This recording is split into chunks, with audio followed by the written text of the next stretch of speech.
मैं अत्यंत आनंदित हूं कि जीवन के संबंध में थोड़ी सी बातें आपसे कर सकूंगा। मनुष्य के जीवन में बहुत पीड़ा, बहुत कष्ट है। ऐसा मनुष्य खोजना कठिन है जो ठीक से जी रहा हो। ऐसा मनुष्य भी खोजना कठिन है जो जीवन में आनंद का और धन्यता का अनुभव कर रहा हो। यदि हम अपने से पूछें या अपने पड़ोसी से पूछें तो ये ज्ञात करना कठिन होगा कि किसी ने जीवन को इस भांति अनुभव किया हो कि वो फिर से उसी जीवन को पाने के लिए उत्सुक हो जाए। ऐसा कष्ट, ऐसी पीड़ा स्वाभाविक है कि जीवन को एक उदासी से, निराशा से और अंधेरे से भर दे। बहुत कम लोगों की आंखों में प्रकाश मालूम होता है, बहुत कम लोगों की आंखों में ज्योति मालूम होती है, बहुत कम लोगों के हृदय में संगीत मालूम होता है। और तब ये स्वाभाविक ही है कि हम एक बोझ की भांति अपने जीवन को ढोते हों, और ये स्वाभाविक ही है कि हम जीवन के रस से वंचित रह जाएं, और जिसे हम जीवन समझें वो केवल मृत्यु का, एक लंबी मृत्यु का दूसरा नाम हो। मेरे देखने में हम धीरे धीरे मरते जाते हैं, और कोई भी विचार करेगा तो ये अनुभव करेगा कि जन्म और मृत्यु के बीच जिससे हम परिचित होते हैं वो जीवन नहीं बल्कि क्रमिक मृत्यु है, धीमी मृत्यु है। रोज हम मृत्यु की ओर विकसित होते चले जाते हैं, और हम चाहे कोई भी प्रयास करते हों, चाहे हम धन इकट्ठा करते हों या यश अर्जित करते हों या बहुत ज्ञान इकट्ठा कर लेते हों या त्याग और तपश्चर्या करते हों, लेकिन अंततः ऐसे बहुत कम धन्यभागी हैं जो जीवन के सत्य को अनुभव कर पाते हों। अधिक लोग केवल मृत्यु के मुंह में पहुंच जाते हैं। हमारी सारी यात्राएं, चाहे वे कितनी ही भिन्न दिशाओं में हों, अंततः मृत्यु की दिशा में ले जाने वाली सिद्ध हो जाती है। मैं एक छोटी सी कहानी आपसे कहूं, उससे शायद मेरी बात समझ में पड़ सके। दमिश्क में एक बादशाह हुआ, बहुत बड़ा बादशाह था, बहुत संपत्ति थी, बहुत बड़ा साम्राज्य था। एक दिन सुबह ही उसने स्वप्न देखा भोर के समय कि मौत उसके सामने खड़ी है, और मौत ने उससे कहा कि आज सांझ को तुम ठीक जगह मुझे मिल जाना, मैं तुम्हें लेने आ रही हूं। मौत ने उस स्वप्न में उस बादशाह को कहा, आज ठीक जगह सांझ को मिल जाना, आ जाना ठीक जगह, मैं तुम्हें लेने आ रही हूं। नींद उसकी खुली, उसने नगर के विचारशील लोगों को बुलाया और पूछा कि ऐसा मैंने स्वप्न देखा है, क्या इसका अर्थ है? विचारकों ने कहा कि इसका अर्थ है कि आज सांझ आपकी मृत्यु आ जाएगी। राजा ने कहा फिर मैं क्या करूं? कुछ लोगों ने कहा कि इस महल को छोड़कर आप भाग जाएं, जितने दूर जा सके उतने दूर निकल जाएं। राजा के पास बड़ी तेज चाल से चलने वाला घोड़ा था। उस घोड़े पर सवार होकर वो राजा भागा। सांझ तक वो सैकड़ों मील दूर निकल गया। सूरज डूबने के समय एक बगीचे में जाके उसने शरण ली, निश्चिंतता से, ये सोचकर कि अब मृत्यु का कोई भय नहीं है, मैं काफी दूर निकल आया हूं। लेकिन वो घोड़ा बांध भी नहीं पाया था। मुंह फेरा और देखा मौत सामने खड़ी है। तो राजा ने कहा ये तो बड़ा धोखा दिया, मैं तो इतनी यात्रा किया दिन भर में तुमसे ही भागने को। मौत ने कहा कि यही जगह तो तुम्हारा मिलने का निश्चय था, तुमने इतनी यात्रा हमसे मिलने को की, यही ठीक स्थान है, यही ठीक समय है, इसी के लिए सुबह मैंने तुम्हें निमंत्रण दिया था कि ठीक जगह ठीक समय पर सांझ को मिल जाना। तुम ठीक जगह आ गए हो। उस राजा ने सोचा कि मैं भाग रहा हूं मृत्यु से, लेकिन अंततः पाया कि वो मृत्यु में पहुंच गया है। हम सारे लोग भी भागते हैं शायद इस कल्पना में कि मृत्यु से बच जाएंगे और जीवन को अनुभव करेंगे, लेकिन अंततः पाते हैं कि मृत्यु के मुंह में पहुंच गए हैं और जीवन से वंचित रह जाते हैं। जीवन को अनुभव करना जीवन का उद्देश्य है। कोई पूछे कि जीवन का लक्ष्य क्या है, तो मैं कहूंगा जीवन को उसकी परिपूर्णता में अनुभव कर लेना। लेकिन बहुत कम लोग अनुभव कर पाएंगे, क्योंकि हमारी दिशाएं, हमारे प्रयत्न, हमारी चेष्टाएं, हमारी यात्रा करीब करीब जीवन की दिशा में नहीं है। हम मृत्यु की दिशा में ही चलते हैं। मृत्यु की दिशा में चलने से मेरा क्या प्रयोजन है, वो मैं आपको कहूं। मृत्यु की दिशा में चलने का अर्थ है हम उन चीजों को इकट्ठा करें, उन चीजों को संग्रह करें, उन शक्तियों को खोजें और उनकी साधना करें जिन्हें मृत्यु नष्ट कर देने वाली हो। हम जो भी इकट्ठा करेंगे, जो भी संग्रह करेंगे या जो भी शक्ति उत्पादित करेंगे, यदि मृत्यु उसे छीन लेने को है तो हमारी सारी यात्रा व्यर्थ हो जाएगी और अंततः हम पाएंगे कि हाथ हमारे खाली हैं और हमारी कोई उपलब्धि नहीं है। हम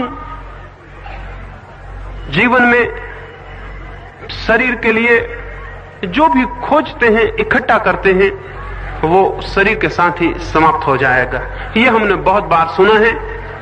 ये हमारे धर्म ग्रंथों ने, हमारे साधुओं ने, हमारे विचारशील लोगों ने बार बार कहा है कि शरीर के लिए हम जो भी इकट्ठा करेंगे वो शरीर के साथ ही छिन जाने वाला है।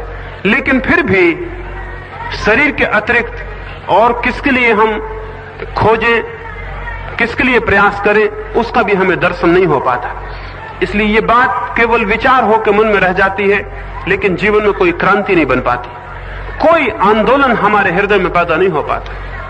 ये आंदोलन न पैदा होने का कोई कारण है, उस कारण के संबंध में भी आपसे मैं बात करूं और कैसे हम उस आंदोलन से गुजरकर एक आमूल परिवर्तन से स्वयं के सत्य को और जीवन के अर्थ को अनुभव कर सकते हैं, उस संबंध में भी बात करना चाहूंगा।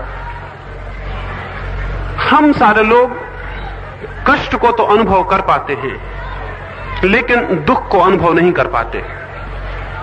साधारणतः हम कष्ट को और दुख को एक ही बात समझ लेते हैं, लेकिन कष्ट और दुख बड़ी अलग अलग बातें हैं।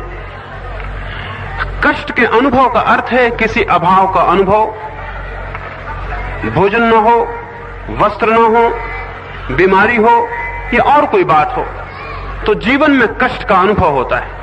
लेकिन कष्ट का अनुभव दुख का अनुभव नहीं है। कष्ट का अनुभव होगा तो हम सुख की खोज करेंगे, उस कष्ट को मिटाने की चेष्टा करेंगे, और अधिकतम लोग कष्ट के अनुभव के कारण सुख की खोज करते हैं, धन की खोज करते हैं, यश की खोज करते हैं। ये कष्ट के अनुभव की उत्प्रेरणाएं हैं जिनसे हम सुख की खोज में जाते हैं। जिन लोगों को दुख का अनुभव होगा वे सुख का नहीं बल्कि सत्य का अनुसंधान करेंगे। जिन लोगों को दुख का अनुभव होगा वे लोग सुख का नहीं बल्कि आनंद का अनुसंधान करेंगे, और सुख और आनंद के अनुसंधान में दिशा का बुनियादी भेद है। महावीर को या बुद्ध को कष्ट का कोई अनुभव नहीं था, सब उनके पास था, जो भी सुख हो सकते थे उनके पास थे, इसलिए कष्ट की तो कोई प्रतीति नहीं हो सकती थी। फिर भी कोई बहुत गहरे दुख का उन्हें बोध हुआ। जब तक गहरे दुख का बोध न हो तब तक जीवन की खोज बहुत गहरे में प्रवेश नहीं कर पाती, और हम सारे लोग अधिकतर कष्ट को ही अनुभव करके समाप्त हो जाते हैं, दुख को अनुभव नहीं कर पाते। कष्ट का संबंध शरीर से होता है, दुख का संबंध आत्मा से होता है। जब कोई गहरी पीड़ा अनुभव हो और ऐसा प्रतीत हो कि जिस जीवन को मैं जी रहा हूं उसमें कोई भी अर्थ नहीं है, कोई मीनिंग नहीं है, उसमें कोई सार्थकता नहीं है, रोज सुबह उठाने में, रोज सांझ सो जाने में, या कुछ संपत्ति इकट्ठी कर लेने में, या कोई बड़ा मकान बना लेने में। आज सांझ को हम आपके गांव के खंडहर देखने गए, तो वहां मैंने कहा कि इन खंडहरों को देखने के बाद अगर ये ख्याल ना उठता हो कि हम जिन मकानों को बना रहे हैं वो भी खंडर हो जाएंगे, तो इन खंडरों को देखना हमारा सार्थक नहीं हुआ। मुझे कहा कि हजारों वर्ष पुराने खंडर हैं, बड़े सुंदर हैं, बहुत मेहनत उन लोगों ने उन्हें बनाने के लिए की होगी, और जिन्होंने उन्हें बनाया होगा अपने जीवन की पूरी शक्ति उनमें लगा दी होगी।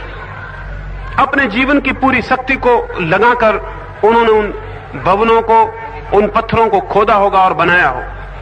लेकिन आज हम उन्हें जमीन से निकाल के विचार करते हैं वो कितने पुराने हैं। जिन लोगों ने उन्हें बनाया वे लोग उन्हें बनाने में नष्ट हो गए होंगे। जिन लोगों ने उन्हें निर्मित किया वे उन्हें निर्मित करने में ही जीवन को अपने समाप्त कर लिए होंगे। लेकिन हम भी वैसे ही मकान बनाएंगे, हम भी वैसी ही सभ्यता खड़ी करेंगे, हम भी बहुत कुछ वैसा ही करेंगे जो नष्ट हो जाने को है, और उसके साथ उसके प्रयास में उसको बनाने में हम भी नष्ट हो जाएंगे। जीवन को अनुभव करने के लिए जरूरी है कि ये बोध हमारे भीतर हो, ये विचार हमारे भीतर सजग हो कि सामान्यतः जिसे हम जीवन की तरह जीते हैं उसका कोई अंत अथवा आत्यंतिक रूप से कोई अर्थ हो सकता है, कोई उपलब्धि हो सकती है, वो कहीं पहुंचाएगा या नहीं पहुंचाएगा। सारे सुख मिल जाएं, सारी व्यवस्था मिल जाए, तो भी मेरे भीतर कोई संगीत उत्पन्न होगा या नहीं होगा, मुझे कोई ऐसी कृतार्थता अनुभव होगी या नहीं कि मैं कहीं पहुंच गया और मैंने कुछ पा लिया।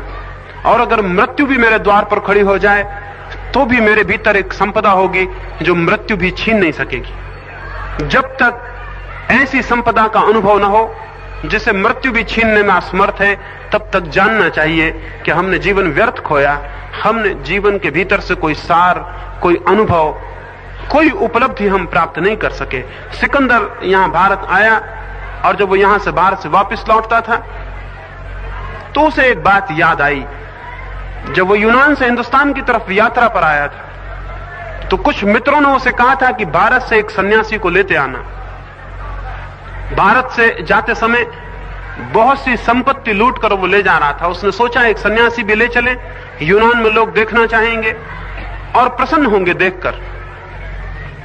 सन्यासी शायद पूर्व के मुल्कों को छोड़ और कहीं होता नहीं है। तो सिकंदर ने आसपास अपने सिपाही भेजे और पूछवाया कि कोई सन्यासी हो तो मुझे खबर की जाए।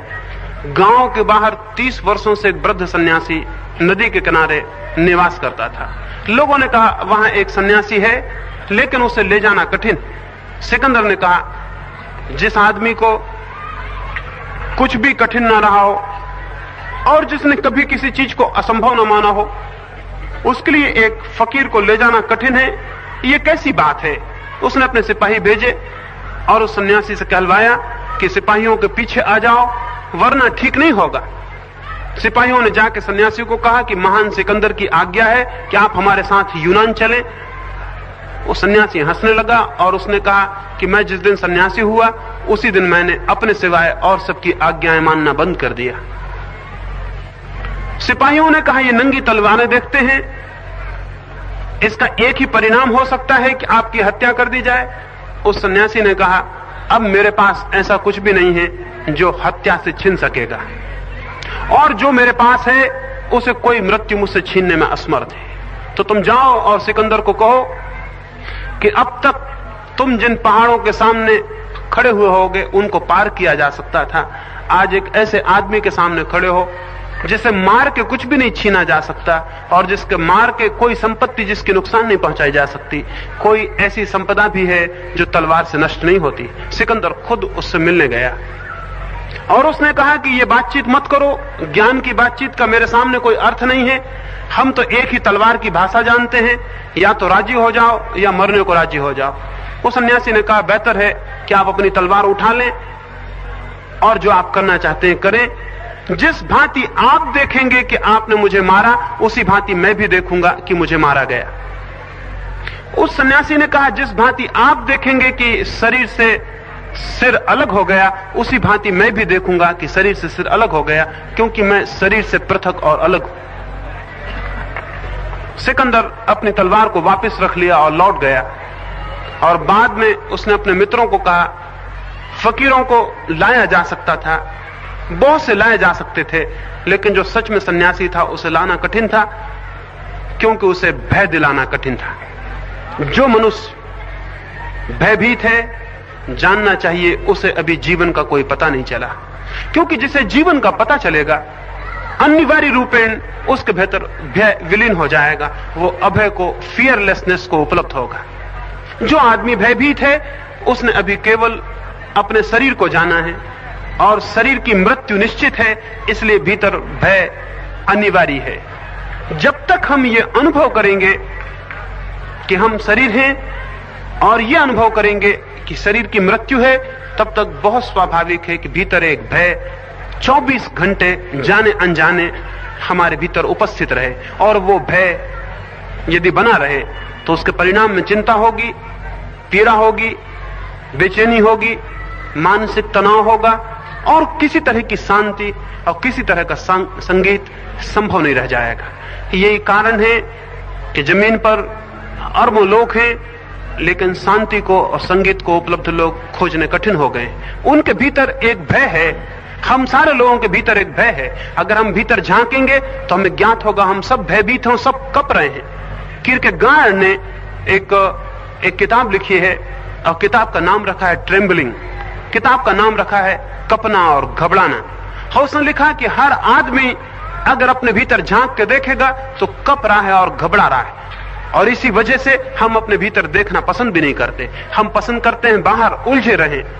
कोई आदमी दुकान में उलझा रहे, कोई आदमी किसी और काम में उलझा रहे, कोई आदमी मंदिर में उलझा रहे, कोई आदमी धन कमाने में उलझा रहे, कोई आदमी यश कमाने में उलझा रहे, लेकिन हम बाहर उलझे रहें, कहीं भीतर के कपते हुए मनुष्य का, घबराई हुई चेतना का हमें पता ना चल जाए। इसलिए हम एकांत से भी डरते, अकेले में हम नहीं रहना चाहेंगे। अभी मैं एक जगह ठहरा, एक पहाड़ी पर, एक बिल्कुल अकेली जगह थी। मैंने उस गांव के लोगों से कहा कि कौन कौन इस पहाड़ी पर अकेले में ठहरने को राजी होगा। वो बोले अकेले हम नहीं ठहर सकते, 10-20 लोग यहां हो तो हम यहां ठहर सकते। मैंने उनसे पूछा अकेले में ठहरने में भय क्या है? अगर बहुत गहरे में देखें तो अकेले में होने में डर है, क्योंकि अकेले में अपना सामना हो जाएगा, हम अपने को देख लेंगे या अपने से कोई परिचय हो जाएगा। अपने से परिचित होने में हम डरते हैं, क्योंकि भीतर सिवाय कंपन और भय और चिंता और बेचैनी के कुछ भी नहीं है। भीतर एक रुग्ण मनुष्य है, भीतर एक बीमार चेतना है। उस बीमार चेतना से बचने के लिए हम बाहर भागे रहते हैं। जैसे कोई बीमार आदमी वस्त्रों में अपने शरीर को छिपा ले, जैसे कोई कोढ़ से भरा हुआ आदमी सुंदर वस्त्रों में अपने कोढ़ के धब्बों को छिपा ले और भूल जाए कि वो कोढ़ ही है, वैसी स्थिति हम सारे लोगों की है। हम सारे लोग भीतर भयभीत, अत्यंत चिंता से भरे हुए, अत्यंत कपते हुए, घबराए हुए लोग हैं, और इस घबराहट को, इस चिंता को बचाने के लिए बाहर की दुनिया में अपने को खोए रखने के कोई न कोई उपाय खोज लेते। ये स्थिति हमारे भीतर मृत्यु की जो सन्निकट संभावना है उसके कारण पैदा होती है। और हर आदमी जन्म के बाद बहुत गहरे में जानता है कि मरना होगा। रोज चारों तरफ मृत्यु घटित हो रही है, रोज सूखे हुए पत्ते कुम्हला के गिर रहे हैं, रोज सूखे हुए फूल अलग किए जा रहे हैं, और रोज सब परिवर्तित होता जा रहा है। जो भी जन्मता है वो मर जाता है। इसे हम जानते हैं, इसे हम रोज प्रत्यक्ष कर रहे हैं। हम भीतर इस सत्य से परिचित हैं भली भांति कि हमें मरना होगा। उस मृत्यु को भुलाए रखने के लिए हम बहुत उपाय करते हैं, लेकिन मृत्यु को भूला तो जा सकता है, लेकिन बचा नहीं जा सकता। मृत्यु को भूले रह सकते हैं, लेकिन बचना असंभव है। इसलिए उचित है जो जानते हैं, जो समझते हैं, जो विचार करते हैं, वो मृत्यु से बचना बंद कर देते हैं, उसका साक्षात करते हैं। और ये बड़े आश्चर्य की बात है, जो व्यक्ति मृत्यु का साक्षात करने के लिए तत्पर हो जाता है वो जीवन के साक्षात को उपलब्ध हो जाता है। ये बड़ी विरोधी बात दिखाई पड़ेगी, लेकिन जो आदमी जीवित होने के लिए बहुत उत्सुक है और जीवन को बहुत जोर से पकड़ता है, वो आदमी जीवन को खो देता है, और उसके अंतिम परिणाम में मृत्यु के सिवाय उसके हाथ में कुछ भी नहीं आता। और जो आदमी इस सत्य को अनुभव करके कि मृत्यु निश्चित है, और स्मरण रखें मृत्यु के अतिरिक्त और सब अनिश्चित है, और स्मरण रखें कि एक ही तथ्य निश्चित है और वो मृत्यु है। आज तक इस जमीन पर मनुष्य के लंबे इतिहास में, ये पूरे प्रकृति के जीवों के इतिहास में मृत्यु के अतिरिक्त और कोई भी तथ्य सुनिश्चित नहीं है। उस सुनिश्चित तथ्य को जो इंकार करता है, बुलाना चाहता है, उससे पलायन करना चाहता है, उसको हटा देना चाहता है, आंखों से ओझल कर देना चाहता है, वो मनुष्य भूल में है, वो मनुष्य बहुत गहरी भूल में है। और उसके जीवन में जो संभव हो सकता था, जो क्रांति, जो अनुभव, जो साक्षात, उससे वंचित रह जाएगा। इस सुनिश्चित तथ्य को पकड़ना होगा, क्योंकि जो सुनिश्चित है उसी को पकड़कर हम सच्चे आधार पर पैर रख सकते हैं। स्मरण रखें, जो अनिश्चित है उसको पकड़ने वाला भूल में होगा, जो निश्चित है, जो उसे ही पकड़ लेता है, वही ठीक ठीक आधार पर पैर रखता है। इसलिए जो लोग मृत्यु से बचने की चेष्टा में लगे रहते हैं, वो अनिश्चित को पकड़ते रहते हैं, वो हवाओं को पकड़ते रहते हैं, मुट्ठियां बांधते रहते हैं और सोचते हैं कि उनकी मुट्ठियों में कुछ बंद हो जाएगा। आखिर में वो पाएंगे मुट्ठियां खाली हैं और जीवन का अवसर व्यतीत हो गया। लेकिन जो सुनिश्चित को पकड़ता है, और एक ही सर्टेनिटी है, एक ही सत्य है जो बिल्कुल निश्चित है, वो मेरी मृत्यु है या आपकी मृत्यु है, जो इस सत्य को ही पकड़ लेता है और इसी पर अपने पैर रखता है और इसी में प्रवेश करता है, वो मनुष्य सत्य के साक्षात को उपलब्ध हो जाता है। सत्य के साक्षात के लिए सुनिश्चित तथ्य से यात्रा करनी आवश्यक है। अनिश्चित तथ्यों से जो यात्रा करेगा वो सत्य पर नहीं पहुंच सकता। अगर हम सत्य के प्रति कभी उत्सुक भी होते हैं तो जाके मंदिर में प्रार्थना करते हैं, भगवान की पूजा करते हैं, भगवान के किसी रूप की आराधना करते हैं, कोई शास्त्र पढ़ते हैं, किसी शास्त्र को कंठस्थ करते हैं, किसी परमात्मा के नाम का स्मरण करते हैं और माला फेरते हैं या कुछ और उपाय करते हैं। लेकिन ये सारे उपाय अगर हम मन में बहुत गहरे खोजेंगे अनिश्चित उपाय हैं। निश्चित उपाय तो एक है कि हम अपनी मृत्यु के तथ्य को स्वीकार करें, जाने, पहचाने और उसमें प्रवेश करें। धर्म मृत्यु में प्रवेश का विज्ञान है। और यह आश्चर्य की, जैसा मैंने बात आपसे कही, जो मृत्यु के इस विज्ञान में प्रविष्ट होता है वो जीवन को उपलब्ध हो जाता है। क्राइस्ट का एक बहुत अद्भुत वचन है, जो जीवन को खोजेगा वो खो देगा, और जो जीवन को खोने को राजी हो जाता है वो जीवन को पा लेता है। बूंद जब अपने को सागर में खो देती है तो पूरे सागर को पा लेती है, और बूंद अगर अपने को बचाने के प्रयास में लग जाए तो सिवाय इसके कि धूप उसे सुखा दे और उड़ा दे और कोई उपाय नहीं है। हम अपने पर विचार करें तो दो ही तरह के लोग हम अपने भीतर पाएंगे। एक तो वे लोग हैं जो भीतर के भय को, चिंता को, घबराहट को दबाकर, चुपचाप किसी भांति भुलाकर बाहर की दुनिया में अपने मन को तल्लीन रख के इस दुनिया को सोए हुए गुजर जाना चाहते हैं, एक मूर्छा में इस दुनिया से गुजर जाना चाहते हैं। आंख खोल के देखने में उन्हें डर है। दूसरे वे लोग हैं जो चाहे तथ्य कितने ही घबराने वाले क्यों ना हो, और चाहे जीवन की सच्चाइयां कितनी ही बेचैन करने वाली क्यों ना हो, और चाहे कितने ही साहस की और दुस्साहस की जरूरत क्यों ना पड़ जाए, लेकिन जो तथ्य है उसे देखना चाहते हैं, उससे परिचित होना चाहते हैं, उसके भीतर आंख डालना चाहते हैं और उसके भीतर प्रवेश करना चाहते हैं। उन लोगों को मैं धार्मिक लोग कहता हूं, उन आत्माओं को मैं धर्म की तरफ उत्सुक आत्माएं कहता हूं, जो जीवन की सच्चाइयों को जैसी वे हैं वैसे ही उनको देखने के लिए उत्सुक होते हैं। निश्चित ही इसके लिए बड़े साहस की जरूरत है, क्योंकि अपने भीतर के भय को अनुभव करने के लिए और अपने भय के भीतर प्रवेश करने के लिए और अपने भय के भीतर के भय को जीतने के लिए बड़े साहस की, बड़े दुस्साहस की जरूरत है। इसलिए कोई ये न सोचे कि धर्म कोई बूढ़े और गुजरे हुए लोगों का काम है। धर्म है उन सब का काम जिनके भीतर थोड़ी भी ऊर्जा है, थोड़ी भी शक्ति है, थोड़ा भी साहस है, और जिन्हें थोड़ी भी इच्छा है कि वो परीक्षा करें अपने जीवन की और जानने की आकांक्षा करें। धर्म उनके लिए है जिनके भीतर जिज्ञासा है, जिनके भीतर इंक्वायरी है, जो खोजना चाहते हैं और जो मात्र जीने से संतुष्ट नहीं है। जो मात्र जीने से संतुष्ट है वो पशु के तल से ऊपर नहीं उठा, लेकिन जो जीवन को जानना भी चाहता है और बिना जाने जीवन को जीने से इंकार कर देगा, जो इस बात के बाबत सुनिश्चित होना चाहता है कि मैं क्यों हूं, मेरे होने का क्या अर्थ है, मेरे होने की क्या जरूरत है, मेरे होने का क्या प्रयोजन है, जो इस सत्य को खोजना चाहता है। और ऐसा कोई भी मन नहीं है जो किसी न किसी रूप में इस सत्य को न खोजना चाहता हो, क्योंकि बिना इस सत्य को खोजे हुए कोई सुनिश्चित नहीं हो सकता, कोई शांत नहीं हो सकता, कोई आनंद को उपलब्ध नहीं हो सकता। हम सारे लोग ही, चाहे दिशाएं हमारी गलत हों, किसी सुनिश्चित भूमि को खोजने के लिए लगे हुए, चाहे कोई धन खोज रहा हो, चाहे कोई और कुछ खोज रहा हो, लेकिन हमारी खोज बहुत गहरे में इसी बात के लिए है कि हम कोई ऐसी चीज पालें जो हमसे छीनी ना जा सके, हम कोई ऐसा आधार पालें जो हमारे पैर के नीचे से हटाया ना जा सके, हम कोई ऐसी सुनिश्चित भूमिका पर खड़े हो जाएं जो नष्ट ना हो सके। हम किसी न किसी रूप में कोई अमृत बिंदु पाना चाहते हैं और मृत्यु के ऊपर उठना चाहते हैं, लेकिन हम जो भी उपाय करेंगे वे